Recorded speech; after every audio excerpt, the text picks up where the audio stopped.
is brought to you by Head Start Basketball.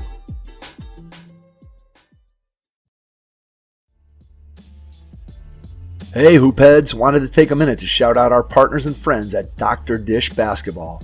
We've had their partnership manager and training specialist Jefferson Mason and marketing manager Nick Bartlett on the show in the past, and we couldn't be more excited about what they're doing for the game of basketball. Their Dr. Dish shooting machines are undoubtedly the most advanced and user-friendly machines on the market, and truly accelerate skill development faster than ever. Beyond efficient reps, Dr. Dish provides training expertise and versatility designed to develop complete players. The new Dr. Dish CT machine has further revolutionized basketball training with over 150 plus on-demand individual and team workouts from some of the best coaches and trainers in the game. These workouts include video instruction and combine game-like shooting drills with ball handling, conditioning, and agility drills. Along with workouts, the Dr. Dish training management system also provides stat tracking and analytics to track progress and ensure accountability. These are just a few reasons why top programs like Duke, North Carolina, Louisville, Florida, Baylor, and countless others are upgrading to Dr. Dish.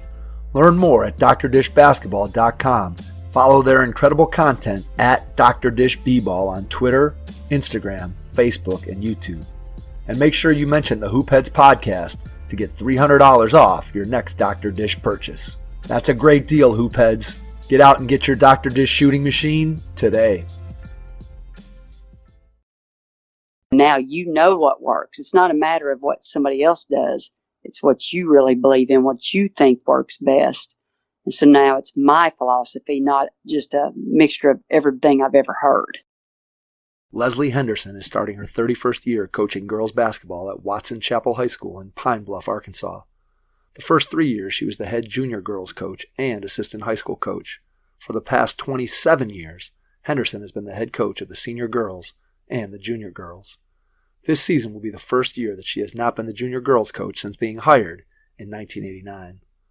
Under Henderson's leadership, the senior girls basketball teams have won 12 conference championships and 5 state championships in the last 27 years.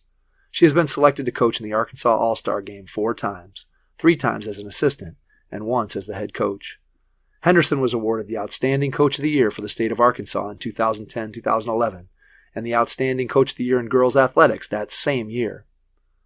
Leslie played high school basketball at Mountain Home High School from 1980 to 1983, and college basketball at North Arkansas Community College from 1983 to 1985, and at the University of Arkansas Monticello from 1985 to 1987. Henderson was a graduate assistant under John Sutherland for the University of Arkansas Lady Razorbacks during the 88-89 season before being hired at Watson Chapel. After you're done listening to this episode with Leslie Henderson, please leave us a 5-star rating and review on iTunes, and make sure you're subscribed so you never miss an episode. The Hoopheads Pod can be found on all the major podcast apps. Let a friend or coaching colleague know about the show so we can continue to grow the great game of basketball. This episode is a great opportunity to learn from Leslie Henderson, head girls varsity basketball coach at Watson Chapel High School in Pine Bluff, Arkansas. Hello and welcome to the Hoopheads Podcast. It's Mike Klinzing here with my co-host Jason Sunkel. And tonight we are pleased to welcome to the podcast Leslie Henderson from Watson Chapel High School in the state of Arkansas. Leslie, welcome. Thank you, and thank you for the invite. We are very excited. You're welcome, and we are very excited to have you on as part of our Hoopheads podcast. And we'd like to start out by going back in time and talking to you about how you got into the game of basketball as a young kid and what made you fall in love with the game. Okay. I was not really as young as what a lot of the athletes start now when I started playing. I did not play Pee-wee or my parents. I was brought up in a single-parent home by my mom with 3 siblings, and we really weren't involved in some of the activities. In the 7th grade, I started playing basketball, and basically because everybody else did. I did not make the team. It didn't upset me. I mean, we just still practiced every day. 8th grade, we practiced, but our coach literally lined us up and said, whoever makes this gets to travel. Who does not make it does not travel. I did not make it. You don't do that So with your, there you don't goes. do that with your team today, do you? No way. Okay. No. All right. And right. And and even today, if you did that, could you imagine the parents that would show up? Yes, that wouldn't But take long for them to show up at your door. no, it would not. But then this was, a long time ago, and it was what it was, so did not travel. And then my ninth grade year, I made all conference. And again, I started because everybody else played. It was a lot of big numbers. Fell in love with it with that success. And each year that I've talked about so far, I had a different coach. Entered sophomore year, all conference, junior year, senior year. In those 6 years, I had 5 different coaches. Wow. But I can remember in the ninth grade saying, I'm going to coach. But I think it was just I love the game, and I really fell in love with it in pickup games. Like we would play for hours, and with the boys, at that time, the boys' basketball and the girls were the same basketball, and we would play for hours, fell in love with it, and never looked back. So when you'd play pickup with the boys, were you playing outside, inside? What did that look like? What did pickup basketball look like for you?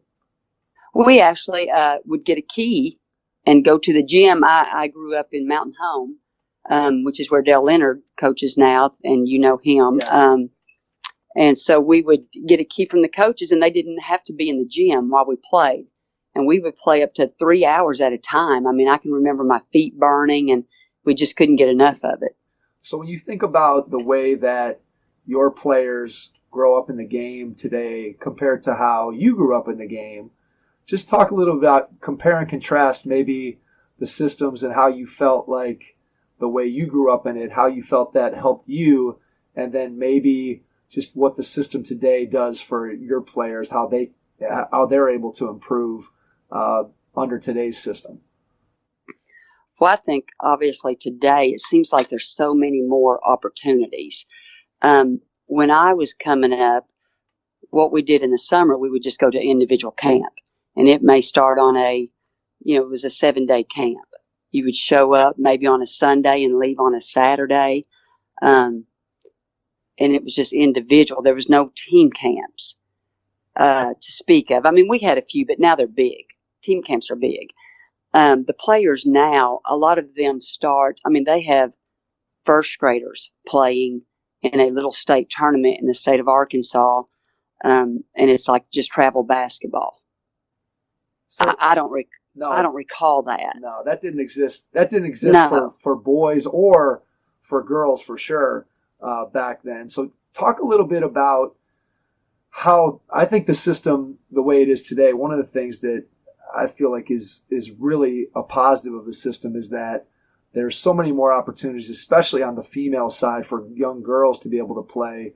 Whereas I think you were probably at least a little bit unusual, even in your time, of getting out and playing a lot of pickup basketball and being able to play against the boys. Not that there weren't girls that were doing that, because I'm sure there were, but there certainly was not as many opportunities for a female to be able to do that as there was for a male. And now there's so many more opportunities for young girls to get involved in the game. And to me, that's one of the biggest positives of the system that we have today, is just the opportunity for female players to get out and get an opportunity to play. Oh, I agree. And I think a lot of the parents are involved and get their children involved or become the coach of the team, whatever grade it is. Here at Watson Chapel, we have our own little kids camp. I don't recall really having one of those at Mount Homer, or at least I was not part of it if there was one. And then you go beyond that, like you said, you got AAU, you got travel basketball. You could go to a local team, or you got the big elite teams. There's just so many opportunities now. When you go back and you think about your own personal development as a player, at what point during your high school career did you start to think that maybe you wanted to, or maybe you could have an opportunity eventually to play basketball beyond high school and play in college? I would say maybe my junior year, I had an assistant coach, or our assistant coach was Larry McNair, and he started working with me. I'm about 5'9", and was a post player, but he started working with me a little bit on the outside and kind of talked to me like, you could play after high school. And then by my senior year, my head coach was Sherry White, who was an All-American at Arkansas Tech. And then she really was instrumental in me thinking that, I could go on. As a matter of fact, I wanted to go to Arkansas Tech because I had so much respect for her and the kind of person and player she was. And she would continue to play pickup games with us also, after our practices or before, because she was still real active. And it was her first coaching job. So she was 24, 25 years old. But it was probably my junior and senior year that I thought, I could go on and keep playing. And when you look back at that time, I want to ask you two questions that one will lead into the other one. So what do you remember as being one or two of your most fond high school memories, your memories from high school basketball? And then let's lead into the process that had you end up at North Arkansas Community College for, your first couple of years of playing college basketball. So let's first look back at your high school career and one or two fond memories you have from that, and then look ahead to how you ended up making your college decision. Right. In high school, when I think of the fond memories, there's really not a certain game except maybe our rivalry game. We played, Henderson was our rivals, and we had a couple of real close games. We were in a conference with two teams that were very good. We had beaten a state championship from the year before. I mean, it was just certain game, big wins that we had. I remember Bill Clinton coming to watch us play. He was governor at the time, but he was up in the coach's office watching us play against Henderson, which is a rival team. Great relationships. That's what I remember a lot about high school. There was four of us. We hung out together even off the court. It was just that special bond that you have with teammates. Those are just some of the more special memories, I guess, from high school. All right, so two things related to that. One, first of all, congratulations. Not many of us get to say we played live in front of a future president. So that's that's pretty, right. That's pretty cool. That's a pretty cool experience. And then two, so you mentioned about your teammates. Are you still in contact with any of your high school teammates? Do you still keep in touch with any of them? I am, and of course, Facebook has a lot to do with that now. It makes it a lot easier than it was before. But in the the three that I'm talking about, there were four of us. Two of them for sure, consistently. That's very cool. I think that's one of the things that, if you look at what it means to be on a team, and then you think about it now from the coaching perspective, when you can develop and foster those kinds of relationships, whether it's with your teammates or as a coach, you try to facilitate your players building those kind of relationships with their teammates. I think to me that's one of the best things that sports does, is it brings together people into these environments where, they're placed under some stress. They have these highs and lows that they experience together. Mm-hmm. And it's very, it's a very emotional thing to be a part of a team. And as a result of that, I think it does build those kinds of bonds that allow you to have friendships that last well on into adulthood. I think that's one of the things that I cherish the most from my time as a player. And then you think about what you've done in your coaching career, what I've done in my coaching career, and you hope that you're able to have that same impact on the kids that you coach, that they are able to build those same relationships that 15, 20, 30 years down the road, they're still in contact with the kids that, that they played with. Right, I agree. We end every practice by connecting at the feet. Our toes are all touching in a circle because, and I tell them all the time, we're connected. You don't have to be best friends with the people on your team, but we're always going to have a bond, and we're always connected. Now I feel like coaches do a lot more about team bonding trips, whereas when I played in high school, we didn't go on a trip together unless it was a basketball game. I'm taking my team to an escape room on the 25th of October, next week. And we do that every year as far as finding something to do off the court together to come together.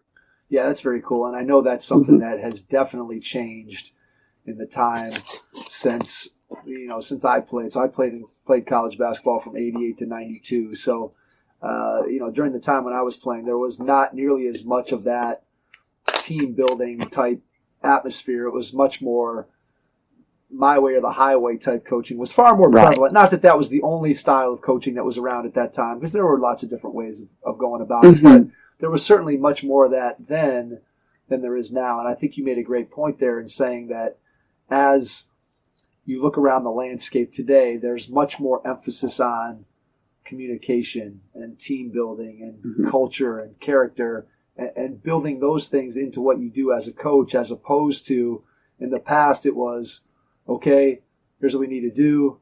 You better do it. If you don't do it, this is the consequence of what's going to happen to you. And and so I think it's, there's a lot of research out there that shows that coaching with love as opposed to coaching with fear is going to make your kids more successful both in terms of that team building aspect, but also just more successful on the court. A connected team tends to bond together and really pull together when times get tough, and that enables you to also improve your won-loss record in addition to providing a better experience for everybody involved in the program. Right, I agree. Especially like they trust their teammates, they know they can depend on them. I agree. All right, so you finish up your high school career, you've got this bond with your teammates, you get an opportunity to go play college basketball. Talk about the decision-making process and how you ended up making your college choice, and then what your first experience with college basketball was like in terms of the adjustment from high school. Okay. I had just a couple of offers. I was not highly recruited. I actually got recruited for track also, but I chose NACC just because I thought I could maybe choose a school I really wanted to go to. It was a junior college, so I still had that option to change schools again. My other option I really didn't want to go to. So going to NACC, it was an hour away from hometown. I was familiar with some of the people that were going to attend also. The coaching was totally different.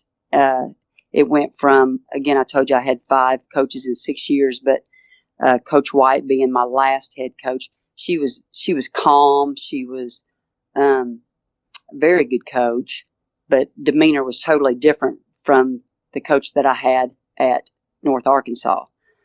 He was loud, kind of a screamer, a yeller, a little bit of fear. But I mean, he was a good guy. I mean, it wasn't. Right. He was a great coach. Yes, he was a great coach. Just totally different. Right, different style. Yes, very different style. And really, I've taken a piece of something from each person. After North Ark, I went to UAM and played for legendary Coach Early. And he was about in between those two. So I've taken just a little bit, and Coach Early really was big on family atmosphere and that more of that bonding than it was at North Arkansas. What was your biggest adjustment going from high school to college basketball when you looked at just let's limit it to just the basketball piece of it, take the school piece of it out and the social piece of it out. Let's just look at the basketball side of it. What would you say was your biggest adjustment to go from high school basketball to college basketball? I would say probably the intensity. Being a post player also, playing against taller post players, and maybe the practice time and the travel. I can remember walking in my very first college practice, and I got yelled at for being late, and I said, I'm not late, He said, well, if you're the last one here, you're late. I'm like, oh no. one of these guys. So watch out. Yeah, I had to make sure I was not the last one to walk in. That's funny. Funny. I remember those. We always had. I played at Kent State, and we were the Golden Flashes, and so we always had this thing that the coaches called Golden Flash time. So that was 15. You were supposed to be 15 minutes early. So if you weren't 15 minutes early, you were late, and so it became one of those things that we as players sort of respected it, but you also, Uh-huh. made fun of it in the locker room. And when you were out by yourself, you're like, golden flag, So, Right. we all showed up 15 minutes early, so we definitely lived up to what the expectation was. But it was one of those things that you kind of just, you joke around with your teammates, that because it seems like, well, then why not just make the arrival time 15 minutes earlier? Why do we have to call it golden flash time? That, again, thinking of it as a kid, and obviously now as a coach, you kind of understand the reasonings behind it and why somebody would do that. But at the time, we kind of thought it was funny. To your point about, you just, if you were on time, but you were the last one, so that makes you theoretically late. So it's funny how we coaches think. It is. Right. And I'm probably just like that now. Probably. I'm sure there are things that our players over the years, that teams we've coached, that have said things that we were not privy to hear, that we probably, if we could hear them, we might laugh and get a kick out of what the players think of some of the things that we do, that sometimes we think are right on track, but the players might have other ideas about what we think. You mentioned earlier that you knew pretty early on that you wanted to be a coach. So what was it about coaching, when you think back to that time when you first started coming to the realization that coaching might be something that you wanted to do? What was it about coaching that you thought would be attractive, that you thought would be fun, that you thought you would enjoy? I chose that profession just because to stay close to basketball.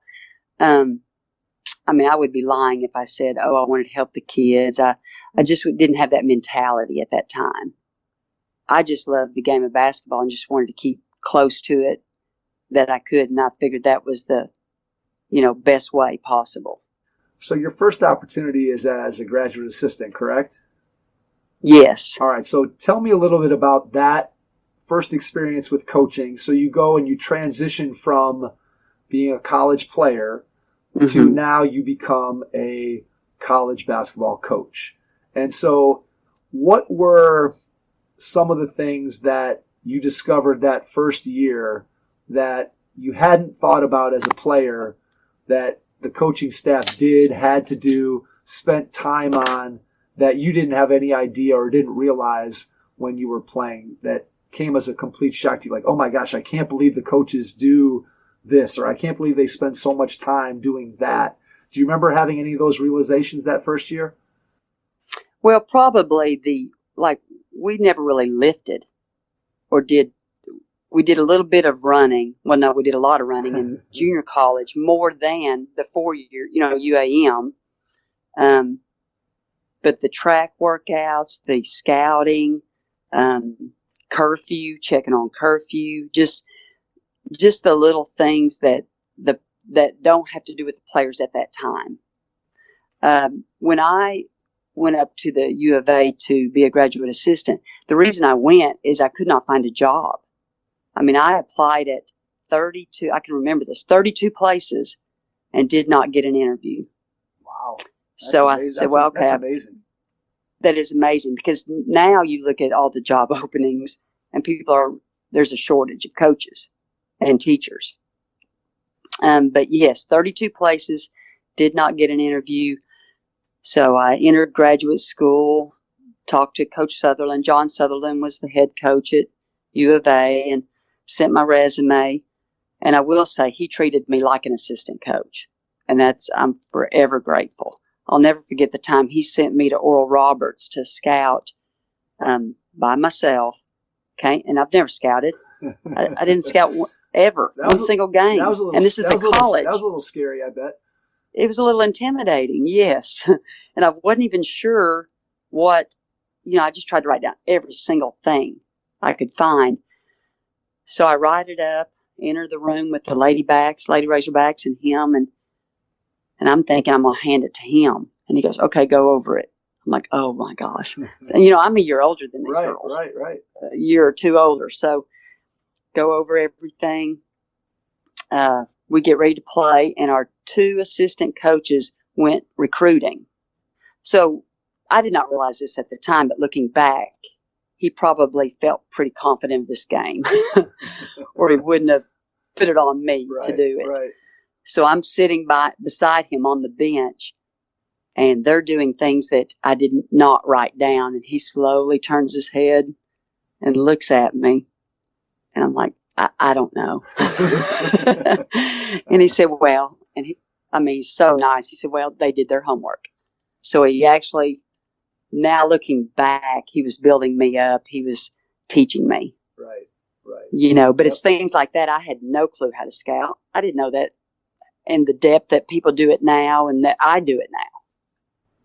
Yeah, I think the scouting piece of it is something that as a player, you don't necessarily understand or appreciate the amount of depth and time that goes into that, especially, you think about whether it's the high school or the college level, and depending on what the coach's philosophy may or may not be, the amount of information that is passed directly out to the players, whether it's they get a written scouting report or whether it's done through film or however you end up doing it.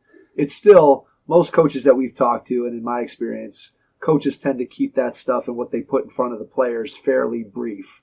But the coach themselves has a tremendous amount of knowledge and time put into it, whether it's through watching film and doing the written stuff and actually going in some cases to watch in person and see that team. And so I think that's something as a player that most kids don't have any idea of how much time their coaching staffs are putting into that scout and getting prepared. And I think now, even though it's easier, and I'm sure you can attest to this from the beginning of your career to the end here, to be able to watch film now, how much easier it is through these different services that can cut up the film quickly and target possessions and players and out of bounds plays and all the different ways that you can splice and dice up that film, compared to, in 1990 when you were sitting there with your VCR and hitting the button and trying to get it to stop at the right spot and fast forwarding past it 6 times and all the things that go along with that.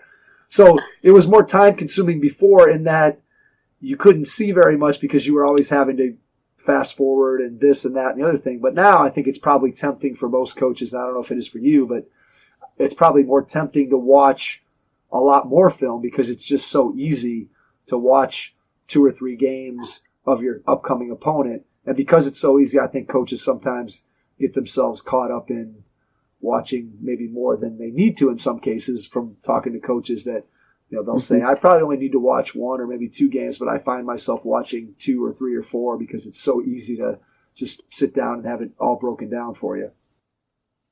Right. And you're right. We used to have 2 VCRs side by side. And if you wanted to make an offense of a team, you would record and then stop and let the other one play to the next offensive possession, record, then stop. And now you just, on crossover, huddle, whatever you're using, you want offensive shots. You want 2-point shots, and it's there. Yeah, so much. That stuff's right. It's amazing to me when I think back to how it used to be and just how much more efficient we are. And, it's scary to think where we're going to go with all the technology. And eventually you're going to get where you're not even going to need the film. It's just going to be every player is going to have their own individual camera tracking them. And have the whole, I can't imagine where it's all going. There's so many companies out there that are working on these different things, and even the advancements that the professional leagues have in terms of the data that they don't even share with us publicly, what they collect and everything. So I think the analytics piece of this is interesting. The directions that it's going. As you've listened to the Hoopheads podcast, one common topic that continually comes up in our conversations is character. I'm fortunate to be associated with the Positive Coaching Alliance, a national nonprofit movement that provides valuable tools, training, and resources for coaches, athletes, parents, and administrators that is centered around sports and educational psychology and organizational behavior research. PCA combines this research with practical advice from a national advisory board of top pro and college athletes and coaches who utilize PCA principles at the highest levels of competition. Through a partnership with our local Cleveland chapter of the PCA, we are pleased to offer a discount code to allow you, our listeners, to take a PCA online course for just $20. To take advantage of this offer, visit the store on positivecoach.org and enter the discount code HoopHeads20. That's HoopHeads20 with 2 capital H's. Coaches, I hope you'll take advantage of this great offer from the Positive Coaching Alliance and help us continue to grow the game. I want to go back to ask you this question, which is you weren't able to get a job coming directly out of college, so I'm assuming that your plan all along was you wanted to be a high school coach and teacher and not necessarily a college coach. Is that accurate? That is. I was married at the time, so that kind of limited me because I had the opportunity, several opportunities to take a college job, and I knew that, coming out of U of A, Coach Sutherland would help me with that. Right. That was a great contact to have. But, yes, I was going to go high school coaching, and really just had him make a couple of phone calls and was lucky enough to, I think I only had 2 interviews, and one was Watson Chapel and one was the little school outside called Humphrey. And Humphrey never called me back, and Watson Chapel did. There you go. The rest is history. Yes, that's right. So you get that job, and what do you remember about that first fall heading into your first season? Can you go back and kind of think about what your feelings were, what you were thinking, what you wanted to do, what you thought was going to be possible? Just kind of give me an idea of what maybe your mindset was heading into that first year as the first year head coach. Well, I'm really glad you asked that, because when I arrived at Watson Chapel, everybody told me I was never going to win there. The coaches told me that because the culture, they would play, but then they never really finished. And they had some good seasons, but it was several years before I arrived. So when I got there, it was pretty low. I was the head junior high coach, not high school. I was assistant high school. So my first 3 years, I was head junior high. And everybody said, you're never going to win here. The principal said that. Administrators said it. You're just not going to turn it around. It's bad. It's just not good. You can't make something out of nothing. Well, when you're young, you think, well, I will. Right, exactly. I can do it. Yes. Yeah. That's crazy. I can do it. Well, we went 9-9. We were 500 first year. And the superintendent comes up and he said, I really enjoyed this year. Great job. It was fun to watch. And when he walked off, I thought, oh my gosh, we were 500. And he was pleased with that. Well, I don't even know what we were the second and third year, but it was hard. We weren't good. I wasn't a miracle worker. It wasn't, we didn't just bam and win and everything was, a great story. So I got a little worried. I can remember not scoring a point in the first half and the officials coming up and saying, well, that's just wrong of that other coach. And I was thinking, there's nothing he could have done. Right, exactly. We were so bad. And then my 4th year, I was moved up to the head high school coach and remained the junior high coach too. And even then, it was awful. We won 4 games the first year, 7 the second. Third year, it was 11 games. And then we were ranked like 10th in our classification in our 4th year and went 16-9. And I'm like, okay, here we go. Right. We're getting the ship turned around. Right. But they still kept telling me. The principal kept telling me that you're not going to win the big one. Okay, you've had a good year, but it's just, and I don't think it was so much him being negative. He was, but not toward me. Right. It was, he just thought, don't get discouraged. Nobody could do it. Right. It's not you. Right. But my mentality going in was, I'm going to prove everybody wrong. We're going to win. And then by the 5th year, I'm like, maybe they're right.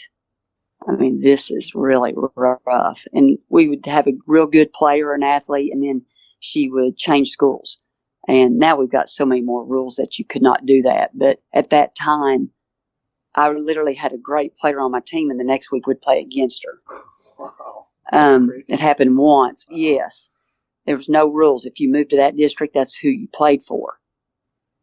But then slowly started seeing some improvement. But every time we'd go up, then maybe we'd drop down a little bit, because less talent or whatever. Right. And then we'd build a little bit higher the next time and go down. And a little bit higher till now we're at to where we're a very respected program. So what did you do in those years, those early years, to start to turn it around? So obviously it starts with the belief that you can do it, but then what were some tangible things that you started to put into the program that you feel helped turn it around from a situation that some people, it sounds like, thought was hopeless into a situation where you end up over the course of your career winning multiple state championships within that same program? So how do you do that? What were some of the things you did in those early years to sort of get your program to turn that corner and shift the mentality from being a program that was a losing program previously into a program that was winning at a high level? Right. This is going to sound way too simple of an answer, but we practiced a lot more. Hard work. We got instilled in them, taking them to camp, just that commitment. When I first arrived, the coach before, they practiced during their class period, and that was it. So junior girls would come back after school. Senior girls, we practice first period now, but we come in at 6:00 in the morning and go into first period. That alone showed so much improvement. But just showing them, we would take college trips just to watch a team play, to show them what is after this. What could arrive from hard work, or you could even go farther. It could pay for your education. It could, just that instill of knowledge, be getting outside of Pine Bluff, knowing that there's a whole nother world out there. Some of those kids never left Pine Bluff. And just getting somebody to believe in them, I would take them all home. Coach, I don't have a ride home from practice. No, you always have a ride home. I'll take you home. My little Mustang was packed full of kids, and we would just go around, drop them all off. I would take them to games with me to go scout and just watch and get them excited about it, get them to do something. All right, so I want to ask you, this is a perfect time to ask this question, and that is, talk to me a little bit about the challenge of work-life balance as a high school basketball coach. Do you feel like it's changed at all since you first started, or do you feel like coaches who have tremendous success have always put in sort of the extra time? I feel like nowadays as a high school coach, the amount of hours that you have to put in on a baseline level just to be relatively successful has gone up, because the pickup basketball culture that we talked about at the beginning has sort of disappeared, and I think it's tougher to get kids to go in the gym on their own versus the coach opening up the gym and maybe doing workouts, or again going to a team camp, or getting them organized to play in a summer league. Just talk a little bit about the challenge of the amount of time that you put in with your kids and your program versus your other life with your family at home. Well, and that is a weakness of mine. And that was a weakness of mine. I pretty well poured everything into my job. I did not have kids, so I spent just about and I could, and I was really probably obsessed with it. Right. And it's paid off, obviously. Yes, for sure. But I do think it's important to have that balance. I did not have it. And if I could give somebody advice or tell a younger coach, I think you need that, for one thing, to kind of steer off early burnout. You've just got to be able to have your family, have your faith, whatever that is, and then, your job also. So that definitely is something I've had to work on personally, and really still have, It's a work in progress still after 31 years, but I have gotten a little bit better. Well, from a coaching standpoint, let's put it that way. The kids that are part of your program and their families, I'm sure, are very, very appreciative of the amount of time that you put in. And I tell this to people here locally all the time that, I think that the people who are successful, if you look around the landscape of the high school coaches and programs that I know well, those are the people that put in that extra time like you described. They're the ones who don't hesitate to give a kid a ride home, who don't hesitate to have the gym open this night or this morning or get a workout, open up the weight room at this time. And, I think that sometimes, and, we can talk about the relationship with parents and coaches and all those kinds of things. And I think that one of the things that the parents of high school basketball players and maybe the players themselves don't always appreciate or think about is the amount of time that you as a coach spend, again, with their children in a gym or in the weight room or on the road or whatever, at the escape room, trying to develop them, yes, as basketball players, but also as people. And so many parents, I think, sometimes get caught up, unfortunately, in the coach is making the wrong decision, they're playing the wrong people, and they don't always think about the time that a coach is putting in to try to impact young people. And to me, that's something that I wish we could educate the parents of high school basketball players more, just about the amount of time it takes to be a good coach, and then the why behind it. I mean, I think if every high school coach could share their why about why they do what they do, and really have an honest conversation with parents, I think we'd have a much healthier relationship between parents and coaches. So to go along with that, can you talk a little bit about what you do today with your program and the players who are in your program, their parents, to engage them and get them involved in what you do with your program? First, at Watson Chapel, I have been so blessed because the parents, they have really been supportive. You can't say you're going to go through your whole career and not have a disgruntled parent, have to visit with them or talk to them. But I can say that it's been a handful in 31 years. That's how they just let you do your job. We're in a poverty area, poverty town, and I can relate to that just growing up. They trust me. Parents trust me, and I think that's what you have to do. You have to build that trust. I've had parents say, I'll let my child go anywhere with you, and that's one of the biggest compliments. It's not you're a great coach or this. It's I trust you with my child. Whatever you need, just let me know. We have them. They help us with our fundraising. Our parents do. They work concession stands. They bring in food, like at home games. They all pick out a date and bring in food and put it down in a room. So after they're through playing, the kids can just go down there and eat and watch their boys play. But for the most part, like in the stands, you're always going to have somebody in the stands. Right. There's always coaches. Everybody can coach. That's right. Really. Of course. Yeah. Of course. They've watched it on TV. They've watched games on TV. I can coach. Right. But for the most part, our parents have been so supportive and really over the top.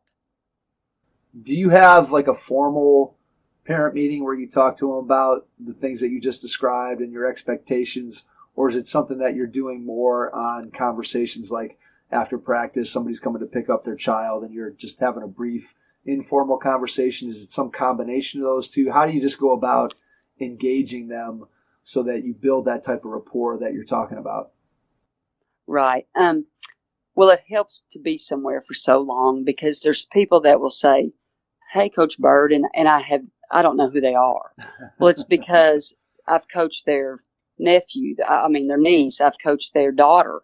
I've coached their, there's some connection some way to so many people. But we do not have a formal meeting with our parents. We see them we start with the 7th graders and sometimes 6th grade. But as far as competing, 7th grade, and when they come pick them up, they usually introduce themselves, or we'll introduce ourselves, and just have like you said, an informal conversation. And if they ever need anything, they just call. We have we use a Remind app to get in touch with them, and they can contact us back that way. So you mentioned there that, you're starting with 6th, 7th grade and starting to build those relationships with parents. Talk a little bit about what you do with the younger kids in your program. You can define younger however you want, however deep down you go with that. Just talk a little bit about your youth basketball program and how you have it set up, and then how hands-on or hands-off you are in terms of that developmental program at Watson Chapel. Okay. In the past, we've had 3 coaches in basketball. I was the head coach of junior and senior, and then I had an assistant for each one. So it was us 3 doing everything. If there was a Pee Wee program, we were going to have to be the ones to do it.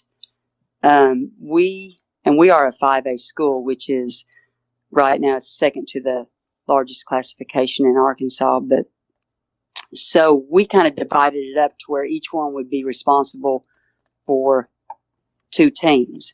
Now I'm hands-on with everybody. We're all hands-on.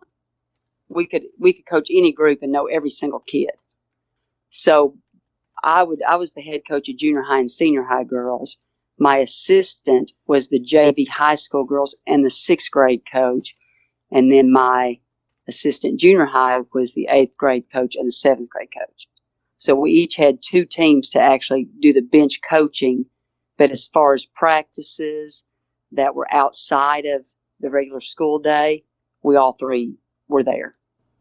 I think that has such a huge impact. I think one of the things that I've noticed, and it's something that's changed over time, but when I was growing up, and I think in that era, it was much more likely that the varsity coaches, varsity players were involved with the youth program. So like when I was a kid, we would have the players who were varsity players would come down and coach the younger kids. So when I was in 5th or 6th grade, I had a varsity basketball player as my Saturday morning basketball coach.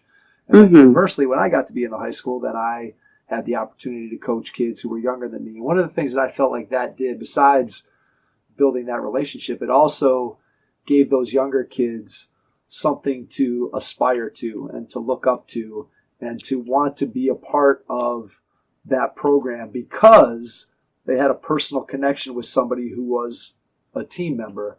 And in your case, when you come back down and you're directly hands-on and you're coaching those teams, I've got to think that the girls that you have an opportunity to coach at those younger levels, they look at you and they say, wow, someday I would really love to play for coach at the next level, up on the varsity basketball level. And that's got to be an invaluable source of just pride for your program, and just, again, gives that aspirational piece for those younger girls to want to be able to go up and eventually be part of it. Do you see that kids want to be a part of it because they know that eventually they can end up as part of the varsity team?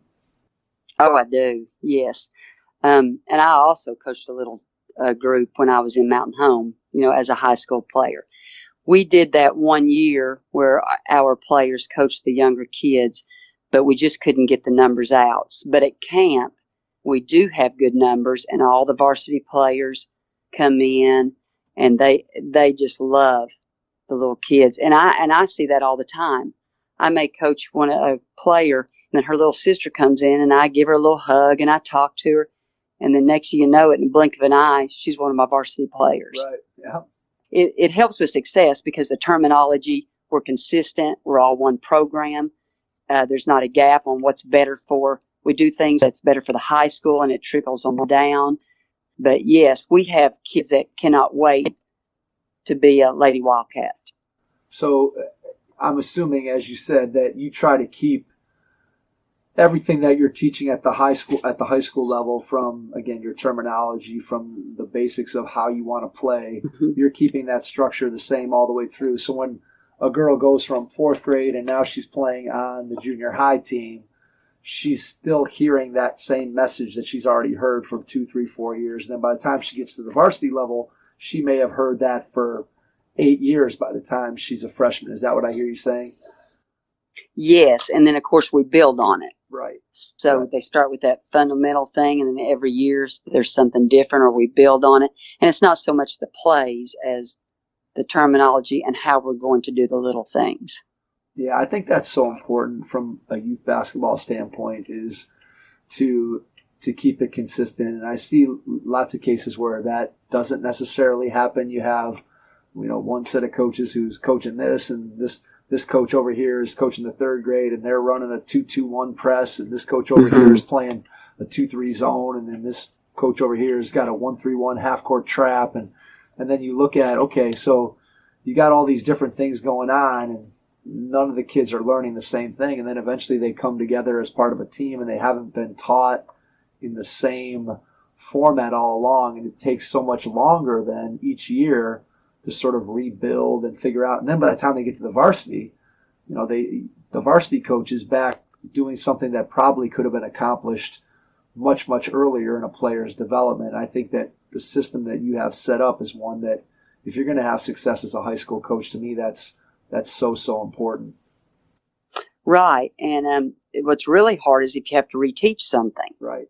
So if you have two junior highs and one's teaching something, maybe walking the ball down, and the other one's a fast break, whatever it is, but just to break a bad habit, to get them to the correct way you want them to do something. Yeah, breaking bad habits is really hard when you get to be a high school player. It's a lot easier to break a bad habit of a young kid who's in third or fourth grade. It becomes much more difficult to change a player's shot when they're a junior in high school, as opposed to getting an opportunity to do that when they're 8 or 9 years old, for sure. Right. And even something as simple as our rule sheet, and we do have a rule sheet, and parents sign it, the kid signs it, and it's added to, and it's the same rule sheet from 7th through 12th, but just a little bit more strict, the older they get, and just things like that. I mean, everybody knows what the rules are and what we expect out of each child. Yeah, and I think the continuity with you having been there for such a long time, I'm sure, is a huge advantage, because now it's people who are on the horizon and are coming into the program. It's not like nothing that you do at this point, I'm sure, is sneaking up on anyone or is a surprise. No. It's a surprise that they get there and like, oh, I didn't know this was going to happen. It's probably pretty much an open book for anybody who is, on their way up into your program, for sure, at this point. Right. And the parents all know that we emphasize grades and character and what we stand for, too. I just think that to be able to have that type of continuity in your program has to be just tremendously invaluable. So if you think about where you are now today, and you go back to when you first started, what are one or two things that you feel like you've gotten a lot better at, or that you have a better understanding of as a coach from the beginning of your career to the end? What's one or two ways that you've grown and developed as a coach over the course of your career? Well, it would have to be not necessarily on the court things, but communication. Now, just to talk, and we're always trying to get our kids to communicate, but that's something I had to work on too, especially with the parents or with the student. Try to slow down and explain something a lot more thoroughly. And it doesn't even have to be on the court. It could be where we're playing, what time we're playing, just to get that communication down with each one of them. As far as on the court, I would say, when you first start out, anything you hear, you're just a sponge. And okay, that's my philosophy. Right. That's all I know. That's it. And it's so funny now, because if I go to a coaching clinic, and I'm always trying to learn something new, but it's just the little things you may pick out. And now you know what works. It's not a matter of what somebody else does. It's what you really believe in, what you think works best. And so now it's my philosophy, not just a mixture of everything I've ever heard. Yeah, that's for sure. I think that it's very easy, especially as a young coach, to go to a clinic, or now you can watch so many different things on YouTube or wherever it is that you want to find. There's so much coaching information out there that, Oh. again, it's there's good and bad to that. The good is you can find out pretty much anything you want to find out about any coach, their philosophy, how they do things, X's and O's. It's almost limitless. And yet at the same time, I think if you're a young coach who hasn't established what you just described, which is an understanding of what you believe in and how you're going to do things, I would think it would be almost to the point where it's overwhelming, where you just look at this information and say, I don't have any idea how to curate this into something that that makes sense. That's right. And like you said, you're just picking and choosing. Okay, let's do this and let's do that, and I know that I've been guilty of that in the past, where I'll see something, and I'll find something. Oh yeah, I love that, and let's put that. Right. Let's do that. Let's start trying to do that, and I'll be excited about it for a week, and then it'll fall off the table. Instead of me saying, okay, this is something that I've done in the past. I know it works. This is part of our core philosophy. And then, yes, maybe you tinker around the edges, or maybe you tinker with some terminology, or you look for a little thing that you can add to it, maybe just a communication exercise to do after practice or things like that. But to your point, you really have to gain an understanding of who you are as a coach and what you believe. And that doesn't happen overnight. For you, how long do you think it took for you to be in charge of the program until you felt like, and you probably didn't even realize it until long after it happened, but if you look back retrospectively, at what point do you feel like you had kind of become the coach that you were going to become, if that makes any sense, and to really have adopted and figured out what your philosophy was going to be, both in terms of the game and in terms of the type of culture you wanted to have? Right. I think that once I took over as head coach in 92, 93, I would say it was maybe, I know it was 8 years before we won. Let's see, 93. No, I feel like I thought I was where I wanted to be, or I knew exactly what I wanted to do probably 7 years after first getting the job, 7 or 8. But then I feel like there was a whole nother level, and we won several conference championships in a row. Everybody acts like we became successful in 08 when we won our first state championship. But we had went several years without losing a home game, but I feel like there's another level that I just got to, maybe, I don't know, 5, 6, 7, 8 years ago. I feel like there's three levels: the beginning, and then that level where I really thought this was it, but then I kept learning and then kept tweaking, and then now, very comfortable with what I want to do. So what's that extra level look like? Like, what are some of the things that you say now when you sit down and you're gonna write out your philosophy, or you're gonna write out what you believe in, you're gonna write out the pillars of your program? What are some of those things that you've come to believe you need to do, you need to make sure that your team has in order for you to be successful? Well, besides the fundamentals, which everybody's going to say that, I'm sure, but we are a big high-low team, if you really want to get into the X's and O's. And when we don't have the personnel to do that, which is, I can only really remember 1 year in between lots of years, we're going to do that within our zone offense. We're going to do it with our man offense. We want to attack the basket. There's just several, and that's something that's a new thing. Before, and we're a big passing team. We're not going to put it on the floor. We're not big one-on-one. I don't like that. I'm pretty old school. I know it's a big breakdown, one-on-one takes somebody to go, and that's something new that we're really trying to teach our kids to attack more. And I'm not talking about one-on-one or dribble drive or anything like that, but just to engage one and then pitch it out. And that's just something new. But as far as our people if you ask somebody about what's in Chapel, they're going to say high-low, man-to-man defense. We feel like we win on our defense for sure. And I bet a lot of teams can say that, but toughness and defense, we want that to be there every time, and we're a big inside team. So when you look at having your core philosophy, and then you try to tailor that to obviously your personnel, as you said.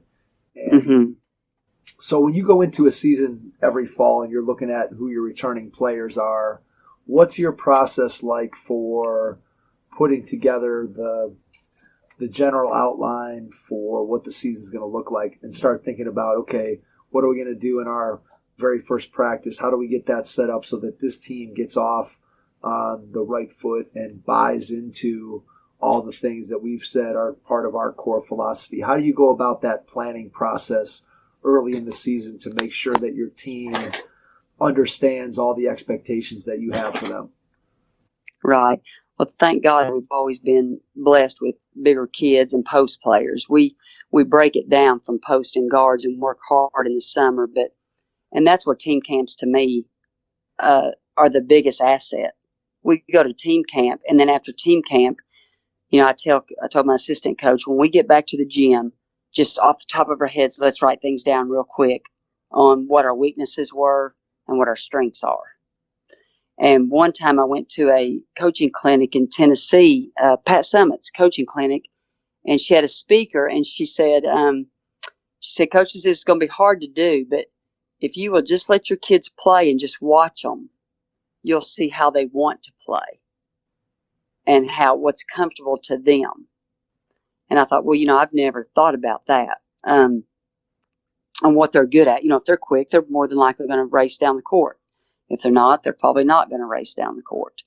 But we would come back to the gym and just write down every strength, every weakness, and we're going to emphasize 3 things. Okay, well, we're, undersized, let's say. We're going to really stress blocking out. We're going to list 3 things that we're going to emphasize and that we've got to get better at. Not that there's not going to be more, right? But that's where we're going to start. Like, just off the top of our heads from team camp, what did we do? Because we've got our season broken down into, of course, preseason, your season. Then we get an off season. It's a miniature preseason for team camp. But we don't run every single play. We scale it back. Right. And it's new personnel, new people. So then we just try to figure out what our strength is and go from there. Then we have our individual workouts in the summer that feed off of this. Like, okay, we had this post girl, but this is what was not good. We have our individual workouts in July. We start back in August with what our weaknesses were, what we're going to emphasize, and go from there. So what's the off-season workout regime look like for kids in your program? What are you doing? Describe what a summer looks like for the kids there in your program. Okay. After our season, and it's still school, we're going to lift weights and fundamentals again. Then right before school's out, we will start, and we're still lifting, but we start with some team play, breaking down guard, like just a miniature preseason, like in August. But we're actually getting ready for team camp. And then come out with our schedule for team camp, give it to each kid, and then so we literally will come in. We'll probably go about an hour, unless we're lifting, maybe an hour and 15. We start out lifting, go back to the gym, do a little fundamentals. I have an outline that I follow every day, whether it's ball handling and then shooting. It's just a list of everything we are going to do every single day that's fundamental. Then a defensive session, offensive session, which would be your breakdown, your post and guard breakdown, and then team play, whatever we're going to do on team that time. So your kids are getting a lot of basketball and a lot of opportunity to improve over the course of the summer. Oh, yes. Yeah. And individually, too. I tell them, AAU's in July. So June is my time. That's our team camp. That's when we're allowed 8 days of competition in Arkansas. So that's when we will do our 8 days of competition is June. July, if you've got a vacation, if you got something that you have to do, it is excused. But other than that, I expect you, in the gym, and that's when we do our individual post and guard breakdown, individual workouts. The Head Start Basketball Holiday Camp for boys and girls in grades 1 through 6 will be held on December 26th and 27th. Join us for 2 fun days of basketball fundamentals, contests, and small-sided games. You can find more information or get registered at headstartbasketball.com. varsity.com. So when you get into the fall season, you typically, I'm guessing, come in having a pretty good feel and a pretty good handle for where your team's going to be heading into that season. Yeah, we think so, for sure.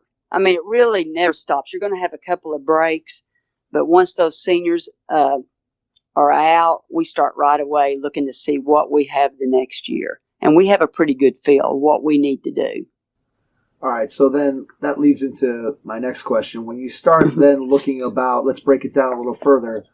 When you come into your season and you start putting together your practice plan, can you talk to me a little bit about how you go about putting together your daily practice plan, what that process looks like for you? When are you doing it? How long does it take you to do it?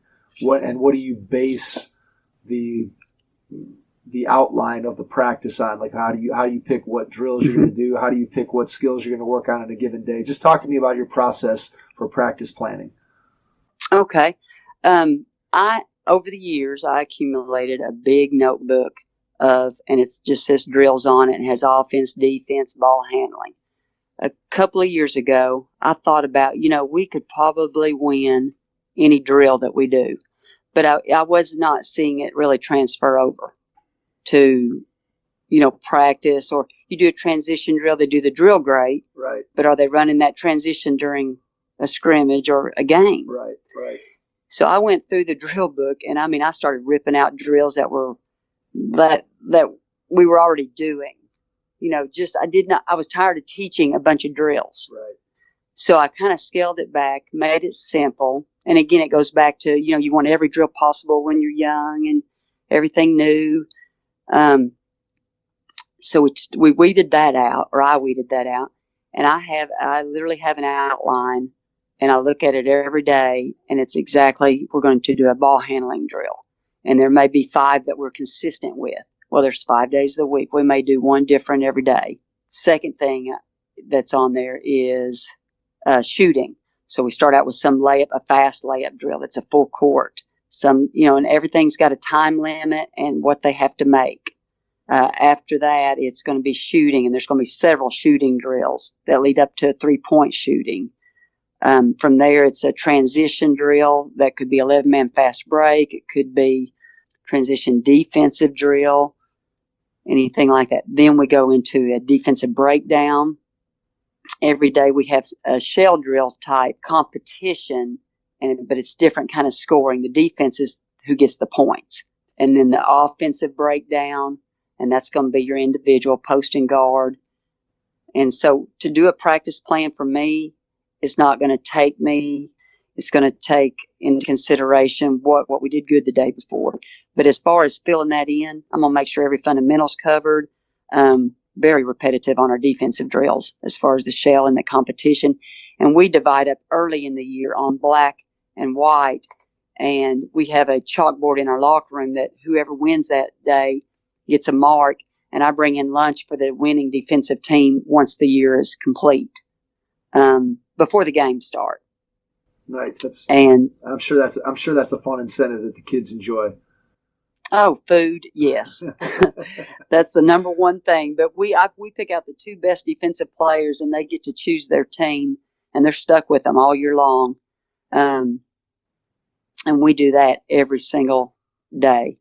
There's going to be something, whether it's 30 seconds of perfect defense or defense scores, a point for a rebound, 2 points for a turnover, 3 points for a charge, whatever it is.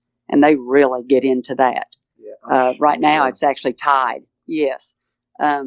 So I would say it takes, but if you're talking about discussing it with my assistant coach, and I make a copy for him and for my person that keeps the clock, because she puts up the time and we try to keep it going. I want to say on a long day, it's going to take me 45 minutes maybe, if I'm really having to think about certain things. How often do you use small-sided games where, let's say you want to teach a particular skill, coming off a down screen, let's say. How often do you put that action into, let's say, a 3-on-3 or a 2-on-2 as part of your practice, as opposed to just maybe teaching that skill in isolation? Do you put them into those small-sided games like that? I know that that's something that a lot of coaches are starting to do more of maybe than they did in the past. Well, we have, and I don't know if this is really what you mean. I got two answers to that, really. We have 4 sequences of screening that we start the shell drill with. So it's not just 4-on-4. It is it's either a back screen. Gotcha. It's just 4 things that we call A, B, C, and D, because we want our kids to recognize screens. It's not a matter of playing the play. We want the offense to start with something that makes the defense work through a screen or recognize the screen to help somebody out. And the second answer to that, we will take a play that we have a lot of times and put it in. Like we start out the year 1-on-1. That's a defensive thing that we do. Then the next week it's 2-on-2, then 3-on-3. So a lot of times we will add something that's part of our play. Yeah, and add it to. Yeah, that makes total but sense. It's still a shell drill, if that makes, yeah. So offensively, they're working on it, and defensively, they're working on it too. Like take flex, for instance. We may set it up to where there's a screen going across, and she cuts across the bottom of the block to receive the pass. But it's really a defensive drill. Right, you're getting 2 things. You're getting 2 things out of it. You're working on some offensive action that is part of what you're trying to do, and then you're also working on the defensive skill that you're trying to focus on. I think that's something that good coaches definitely do is find a way to make their drills, A, more like the game, and then B, more directly relatable to the things that your kids are going to do over the course of your playing, Right. And some of the best drills we do are things that we've made up that are passes that we will make in a game. Like we have some zone passing drills that are not drills. It's not like you're going to find another coach with them in their notebook. It's something that's from our plays, and we've set it up into a drill where they practice a lob or a big, high pass or whatever it is to go along with the plays that we run. So do you have names for all your drills so that when you call them out, your kids immediately know what that drill is? Oh, yes. Mm-hmm. Yeah, I think that's something that is very key. If you think about young coaches, I know that I was probably guilty of this when I was a younger coach, is you have a drill and you don't necessarily, I didn't always give them names. And so then every time I'd want to do that, I'd be like, all right, we're going to do that drill, where we do this and that. And, by the time you take 30 seconds or 45 seconds to explain that drill again and again, it's like, I should just give this thing a name and then call it out, and then we're ready to go. So I have to fess up to something. Today we're doing tryouts. I coach middle school basketball, and the coaches told me to run a drill, and I ran the wrong one because I couldn't remember the one they wanted me to run. So I have to own it. I made a mistake. Get your playbook, Jason. Well, no, I made a mistake. They told me they wanted me to run a drill, and I asked the one coach, "It's this drill, right?" And she goes, "Yes." But she was only half listening to me. So then I taught the drill, and the other two coaches are like, "This isn't the drill we're supposed to do." And I was like, I asked her, and she's like, "Oh, I was kind of half listening to you." So it even happens to us coaches. So she owned up too. She owned up too. So we were a little. It was funny though because it was a drill we're going to do tomorrow. So it ended up ended up flip flopping them. But I got to own that. There you go. Monitor and adjust. Yes, monitor and adjust is definitely a key skill and a key component in being a successful coach. I want to ask you one more thing about just about your practice settings, and that is when you're going through and you're on the sideline during a practice, how do you strike a balance between correcting mistakes and not completely interrupting the flow of play where you're blowing your whistle or stepping in every 2, 3, 4, 5 seconds to, correct something that you see that's wrong? How do you strike that balance, or what's your philosophy on how much time you're going to take to step in and stop the action in order to correct a player or to point something out? How do you balance that? That's tough. And it is something I've had to work on too. But a lot of times I'll let them finish what they're doing. And then I'll say, hey, remember back before you turn that ball over or whatever it is. Right. And they'll say, yes, ma'am. They'll say, yes, ma'am. And then I'll try to tell them, you know, I don't, you know, if you stop them and now I coached junior high too for years. And there's times you could stop them every single time. For sure. Yeah. And it gets painful, you know, because you're watching them really do something wrong without being corrected. So it's such a tough situation, but then you also want them to think for themselves. You know, we had junior high practice after school today, and we have 2 ninth graders. So we have all those 8th graders are playing junior high, and you talk about painful, but we also let them go, you know, and then we try to teach. There's such a big difference between teaching and coaching. And that's what people don't understand. Sometimes you spend you're still teaching in a game, and that's when you know you've got a lot younger kids playing or inexperienced kids, you know, and then there's times when you're a lot better or more talented and you can coach. Right. Yeah. I know exactly the distinction that you're making there. And to your point, I think that it's a very challenging thing for a less experienced coach to know when to step in and when not to. And I've always said that was one of the biggest lessons that I learned in my first year of coaching, was just that I couldn't fix everything. And I've told this story a couple times on the show here, that my very first coaching job, I was coaching a JV basketball team. So mostly kids who were in 10th grade. And my first 5 minutes of practice, and it was just me. I didn't have an assistant, and the other coaches that were part of the program had separate practices. So it was just me and 12 kids. And I was completely just overwhelmed in that first 5 minutes of them doing a job. Like, there's like 5,000 things that I want to fix here in this first 5 minutes.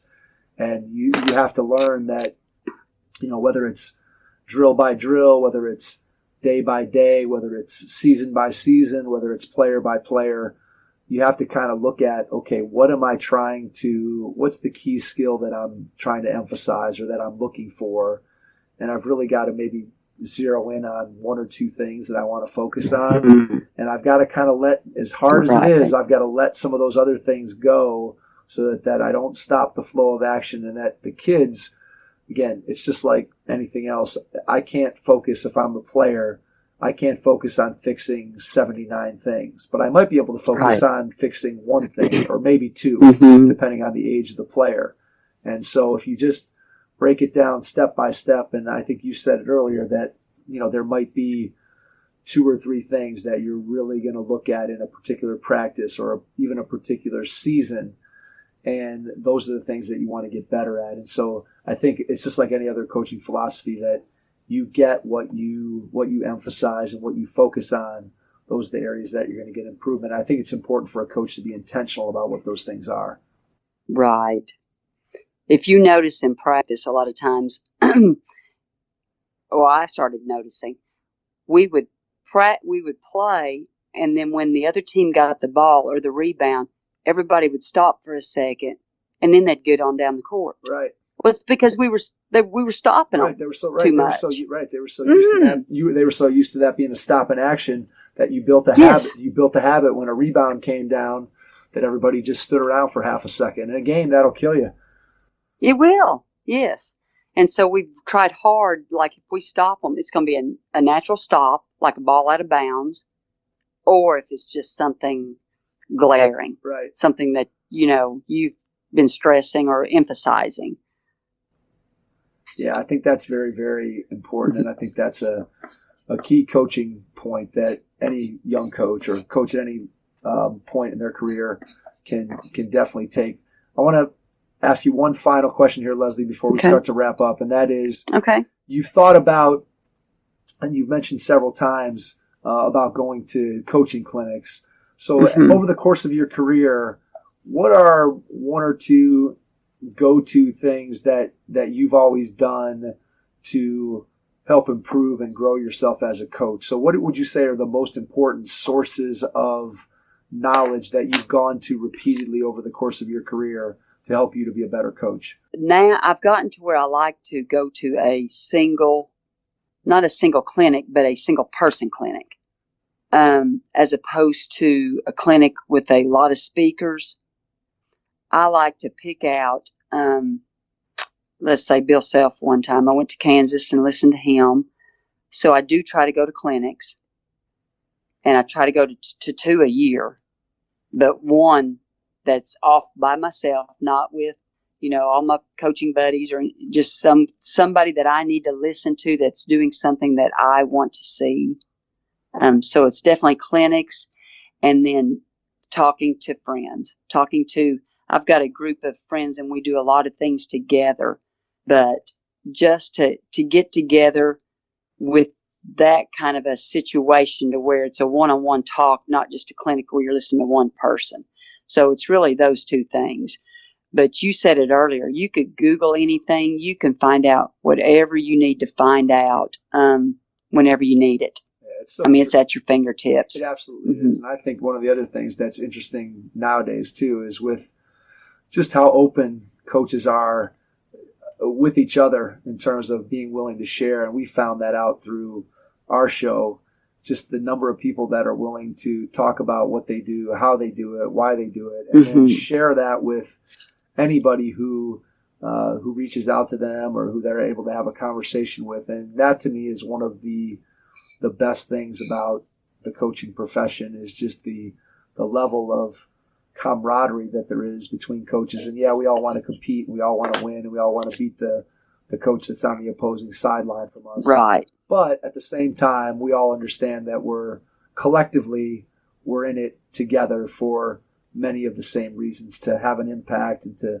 make the game better, to make our kids better, and to help them to become responsible, eventually, young men and women that are going to go out into the world and be positive citizens. So I think that that's something that, if you look at it, as you said, when you have those conversations, that enables you to grow, and again, it enables you to have a bigger impact. Before we go, Leslie, I want to give you a chance to share how people who have listened tonight can reach out to you if they have a question, or they just want to maybe talk some basketball with you. And then after you do that, if there's anything else that we didn't touch on tonight, maybe one final piece of advice or just anything that you want to share before we go, and then we'll jump back in and wrap up the episode. Okay. As far as contacting me, you could call Watson Chapel High School, 870-879-3230. Or the best way to contact me is through email at lbyrd, that's BYRD, at wcmail.k12.ar.us. And we'll put all that in the show notes so people don't have to be frantically copying it down. We'll put it in there so people can find it. Well, just two things. One thing, and especially for younger coaches, that I like to do is read.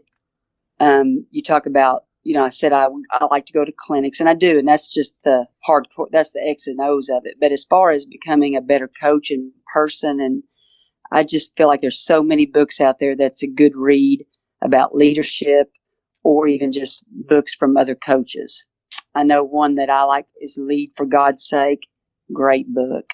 And it helped me a lot as far as dealing with kids and knowing how to deal with them and to lead from your heart. And then another thing, we use the acronym HILT in our program, the HILT, which means limitless, nothing left. And that's for humility, integrity, loyalty, and toughness. And I think it's really cool to come up with something for your kids, and then you can point it out. Like, that's a great way to show loyalty. Like, if they do something, great loyalty. You kind of call your kids out on doing something like that. I think kids need that now. Yeah, I think it's a nice way to boil down your philosophy into something sort of like a quick hitter that you can hit your kids with, that's easy for them to understand. It also, I think, sort of galvanizes your program around that very simple concept, and the kids kind of feel like they're a part of something special. They have something that they can kind of hang their hat on, and as a result of that, it really builds that camaraderie throughout your program. Leslie, we cannot thank you enough for the time that you spent with us tonight. It's been a lot of fun talking to you, getting to know your story, having such a tremendous amount of success over the course of your 31 years there at Watson Chapel. I know that I'm sure that you're just woven into the fabric of the community there. And to me, that has to be, for you personally, tremendously gratifying. And as you said earlier, I'm sure there are kids that have gone through your program that, you've had a tremendous amount of impact, some of which you probably know and understand, and probably some of which you'll probably never know and understand the impact that you've had. So we just want to thank you. And to everyone out there, we will catch you on our next episode. Thanks. Head Start Basketball's Player Development Academy offers Cleveland area players a unique opportunity to improve their basketball skills. Regardless of a player's age, skill level, or position, training with Head Start Basketball will elevate your game to the next level. Do you want to improve your ball handling, become a better shooter, or develop into a more skilled, confident player? Our Academy classes offer training that's designed to do just that. Our training sessions are innovative and will have you learning skills that are transferable to actual games. We have 4 different class skill levels for boys and girls, ages 4 and up. All Player Development Academy classes will be held at the Strongsville Recreation Center. For more information or to get registered, please visit www.headstartbasketball.com. Thanks for listening to the Hoop Heads podcast, presented by Head Start Basketball.